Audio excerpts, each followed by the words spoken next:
قاعدة محتارة وعايزة اعمل حاجة مختلفة للعشاء، قلت اعمل ميني بيتزا تنفع للعشاء والفطار في نفس الوقت. بأقل كمية دقيق وأقل مكونات جهزت صينية كبيرة من الميني بيتزا. يلا نشوف هنعملها مع بعض ازاي. اول حاجة هبدأ بسم الله والصلاة على رسول الله. اول حاجة معايا كوباية مية دافية، معلقة سكر، معلقة ملح، معلقة خميرة، معلقة خل، فنجان صغير زيت. المكون الاساسي اللي بضيفه للعجينة وبيخليها طرية وهشة وبيديها سر نجاح البيتزا الزبادي.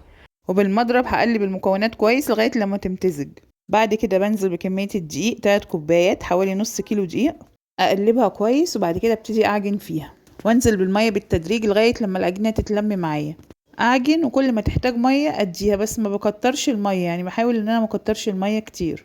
مع العجن بلاقيها على هيئة كورة، وابتدت تسيب من الطبق، يعني ابتدت اطلعها على هيئة كورة في ايدي. طبعا كل دقيق بيختلف عن التاني، فكمية المية بتختلف حسب نوع الدقيق، بس بالتقريب هنا انا زودت حوالي كوبايتين مية. كوباية دوبت فيها المكونات كلها، وكوباية ضفتها بالتدريج. ممكن تقل معاكي او تزيد حاجة بسيطة.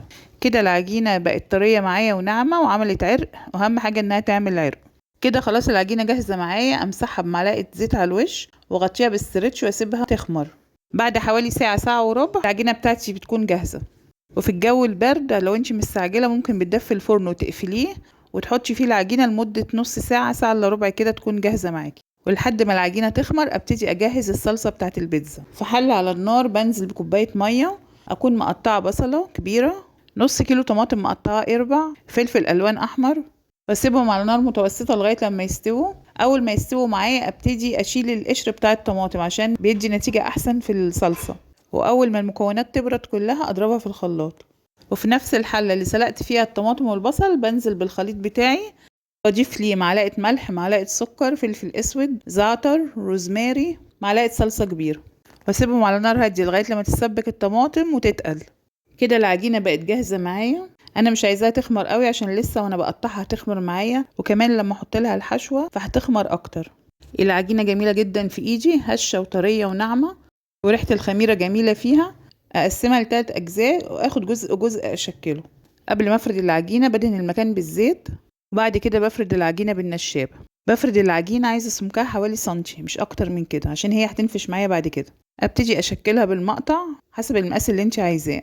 كذا مقاس للمقطع، انا اخترت المقطع ده. ممكن تعملي من العجينة صينية كبيرة بيتزا والباقي تعملي ميني بيتزا، يعني نص كيلو دقيق ممكن يديكي صينية كبيرة بيتزا وطبق ميني بيتزا حلو. عجينة البيتزا ممكن تتشال في الفريزر عادي، بس تكون خمرت كويس قبل ما تشيليها في الفريزر. اول ما تطلع من الفريزر بتسيبيها تخمر تاني من جديد، مش بتاخد وقت كتير قوي. لو مستعجلة وعايزة تعملي حاجة سريعة بتطلعيها تجددي الخمر بتاعها، وبعد كده تبتدي تشكليها بالحشوة اللي انت عايزاها.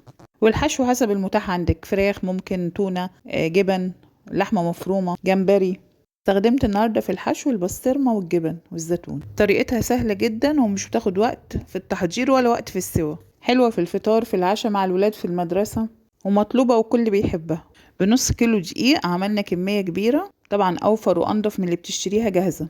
كده ابتدي أشكل البيتزا. معايا الصلصة بعد ما بردت، معايا بسطرمة، جبن، فلفل ألوان، زيتون أسود.